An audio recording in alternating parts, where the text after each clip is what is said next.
Good morning from Geneva. Welcome to this Insight and ID session.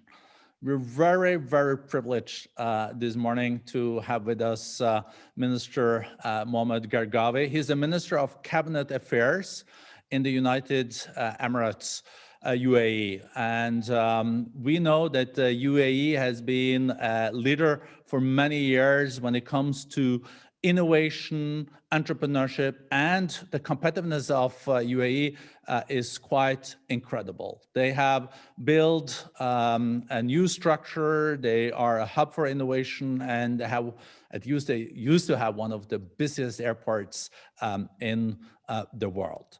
So, Minister Gergawi, great to see you. And we know that UAE has also, of course, been in the middle of the struggle with this pandemic. We're not out of the woods yet.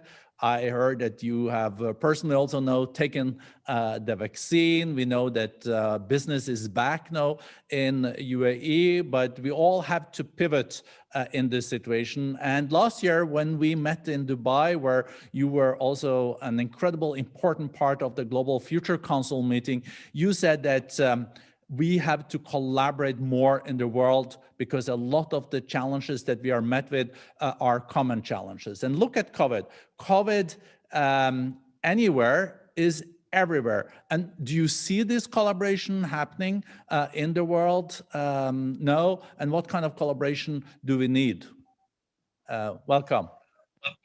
Thank you, Borge. Thank you for having me, and thank you for the World Economic Forum for engaging us. This is our third meeting, actually, with you. I think it is a critical time in a human history. Whatever had happened, a lot of country, a lot of government, a lot of people actually didn't grasp it yet. It's a turning point in human history. Early on, we've seen country looking inward, actually. So it was for them survival, to the point that they were hijacking, medicine and other medical equipment. I think if we don't work together, this issue will continue for generations.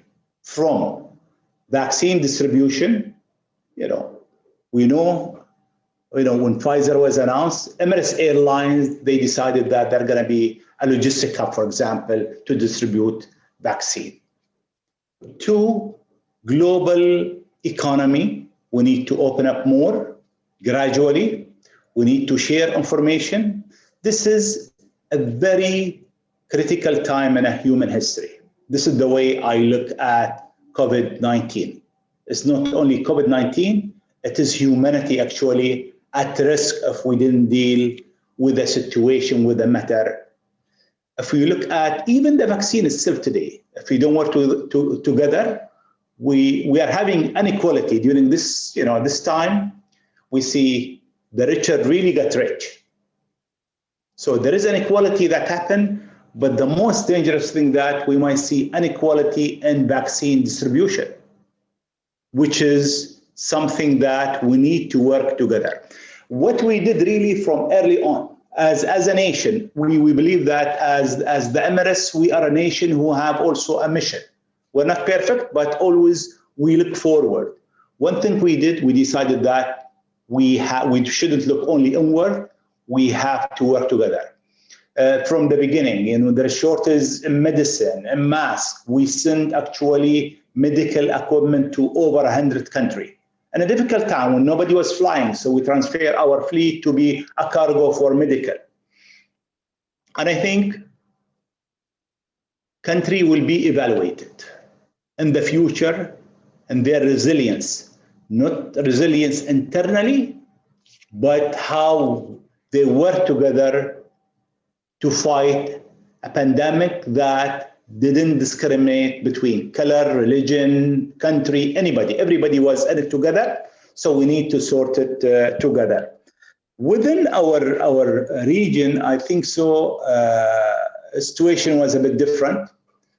Certain countries, they had the capability, other closed early, but I think also we were working together. We're sharing information, We look at the world at one, and we are getting out of it gradually. Certain sectors fine, life, it's there. The most important thing that we find out that maybe we didn't have a lot of cases, the country was almost open because we had a vaccine that everybody talked about early on, which is the mask. Everybody in the country had a discipline, actually, everybody, in wearing masks everywhere. And I think this is one, it's very simple, but very important. Now the situation is changing with the vaccine, and I think next year, hopefully, globally, regionally, we'll see a better impact in all of us, and hopefully business will move on. How many, I'm just curious, how fast will you now roll out the vaccine in the UAE? When do you expect to have vaccinated the most vulnerable and also all your population? I think from now on, we started actually. We started with the front line almost from the summer. I took today my second vaccine. So I am one of the people who took the vaccine, plus so many ministers that we believe that we need to be part of this journey as a human journey. And you are okay? You feel okay after the vaccine? Fine. The first one was 3 weeks ago, Borge, but I have a lot of call because it was in the media. So I have friends, family calling. There is, if we look at the social media, there are so many, theory about vaccine. But today we know that COVID will stay. And the only way out of COVID is wearing mask and vaccine. And the vaccine that, there is different variety of vaccine. You have to decide which one you'll take. And we don't know all the information about the vaccine in the world, but hopefully by the end of next year, it's going to be clear which one you can take for a longer period, how often you need to take, the antibody and other issue. So our plan really, it is people can vaccine, they can go right now. There is a center where you can go and take the vaccine from now on. So, no, thank you for sharing that. I think we're already for the vaccination and also looking beyond also the COVID, but being better prepared and more resilient in the future. In the middle of the whole pandemic, you were also able to take some very substantial policy initiatives from the UAE. For example, the Abraham Accord was one of them. How do you expect the Abraham Accord to play out now in the months to come? And how do you see UAE leadership in the global cooperation that is now needed, and also with the changing political landscape that we are, for example, seeing in the US? First of all, I think if you look at why Abrahamic Accord, if you look at the region, Borge, for the past 70 years, we went through 5 major wars. Cost the region $11 trillion. Millions of people have died. Yeah, 10 million refugees. So the region tried war, and the result been negative in the region. It is very important in this era and for the future generation that we have to be responsible. The region tried war didn't work. We are trying to develop the region through peace. It's a bold initiative that took place, and we believe that we have a responsibility toward our region, toward our future generation, and toward the world, in totality. Unfortunately, if we look at our region, hatred been created, radicalism, extreme ideology. Not only the region has suffered, but also it was exported globally from radical ideology. We suffer, the region suffer, and also globally, the Paris incident. A couple of weeks it was in Austria. So to understand why we are doing whatever we are doing, we don't do it for ourselves. We do it because this is the right thing morally to do. And this is how you develop the region. And I think it is time to give a peace a chance. The region have to try full peace for peace. We had the peace agreement before. It was, a transactional peace agreement. This is peace for peace. And very important for all of us, for the global community, to make sure that it will work. And for people to see the economic value, cultural value, and the world have to create example out of this peace agreement. I think this is our responsibility as a humanity. The region got tired of war. We've seen in the past 8 years, look at our region, didn't develop. It went back with every generation. So if we continue that path, religious fraction, civil war, ethnic cleansing will continue. We need to stop it, and we need to stop it through peace. Well, thank you so much, and also for reminding us all the humanitarian challenges, but also the human suffering that we have seen from the different conflicts. $3 trillion lost, millions of refugees. But if you look now at some of the crises in the Middle East, I'm thinking about the situation in Yemen, I'm thinking about the situation in Libya, I'm thinking about the situation in Syria. We also know that it is very difficult still in Iraq, and we don't have a solution on the relationship with Iran. And there is also tension inside the GCC. Where are you most optimistic for kind of a fast solution to peace? Because there has been positive developments now in the negotiations on Libya. There's maybe some movement also on Syria on the new constitution. And in Yemen, there is also really sincere negotiations going on. We will see how the Biden administration will then look at the Iranian situation. But we know that you're so close to this and you're in the middle of all this. So it would be great to have your insight. I am optimistic. I think it's time for peace for the whole region. But the most important thing, let me look at the question from different angle. Why we have an issue in Yemen, why we have an issue in Libya, why we have an issue in Iraq and other places. The region was mismanaged because a lot of government in the region, actually, they didn't know how to manage. You had failed state. And that's to my first point. That's why peace is very important. We have a lot of failed state. And these countries had failed in managing the affair of its citizen, their economy, social life, cultural life, and a lot of countries took people backward. So that's why very important for all of us to create a system that not only a peace agreement, but also a system where government can govern in a way that prosperity will come back to this region or will export our issue to other countries globally. This is a very important point, I think. So whenever we do, yes, a peace agreement can be there tomorrow.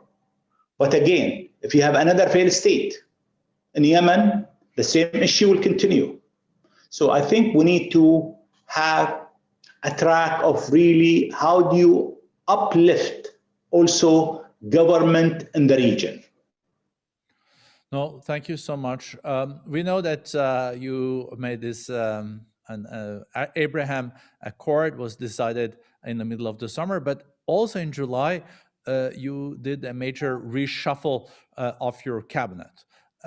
You got younger people in. You also have very exciting portfolios. You have, I think you're the only country that has like a minister for artificial intelligence. You have also underlined now the importance of enhancing digitalization, but we also see a slowing of global growth. It has also impact from the UAE. So based on this new government and new ministers, and also the way forward, where will you see changes in the policies on economics and innovation and all this from the UAE? Or is it steady as she goes, but with some new people in the cabinet?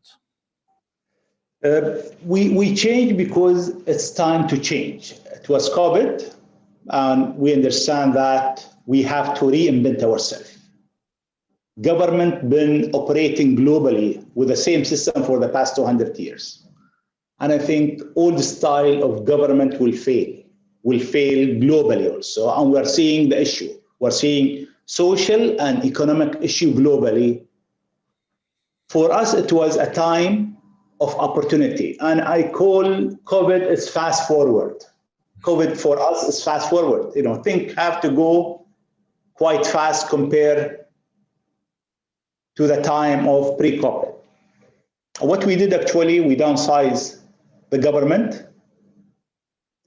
We were realistic, and even our portfolio, you know, as you stated, we have a minister, his job is really looking at distance learning, telemedicine, distant work, and because this is the future, this is the norm. And for government not to act from now, it's failure. So for us, people looked at us and said, oh no, this is interesting. It's not. This is fact. This is life. This is what we do, you and I, right now. This is what our kid actually is distant learning. They're at home.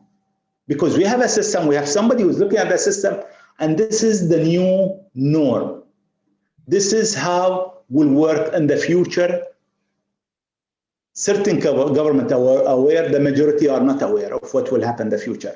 So for us, it is also being realistic, not dreamy, very realistic, because reality have changed. And when it comes to economy, the system globally have changed. Your logistics system have changed. Your e-commerce have accelerated. Your retail, you need to look at it from a different perspective. It's a new life, actually, a new social life, a new economic life, and also, if you look at the United States election, it's a new political life. We are in a new era. We need to adjust to it, but also, I believe there is opportunity for country that move on. The gap will be huge, by the way.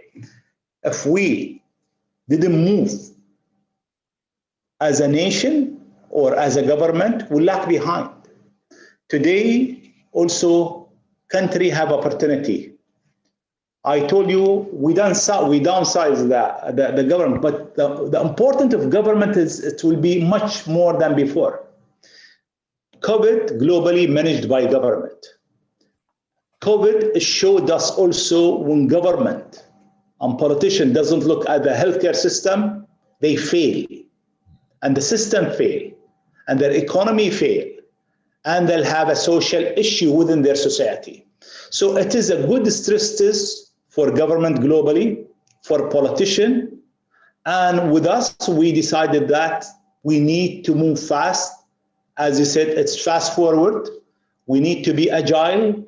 And we need to give people what people want and what's important for them. Was before we had economy, before politics, as His Sheikh Mohammad stated. Then he said during COVID, it is actually health, economy, then politics, who will carry everybody. No, thank you so much. We also together, we inaugurated the Fourth Industrial Revolution Center, affiliated center in Dubai. The World Economic Forum has its main center, as many of you maybe know, in San Francisco, but we have affiliated centers, and the first one was opened in Dubai. Now we have 8 of them, and we will very soon have 10 of them.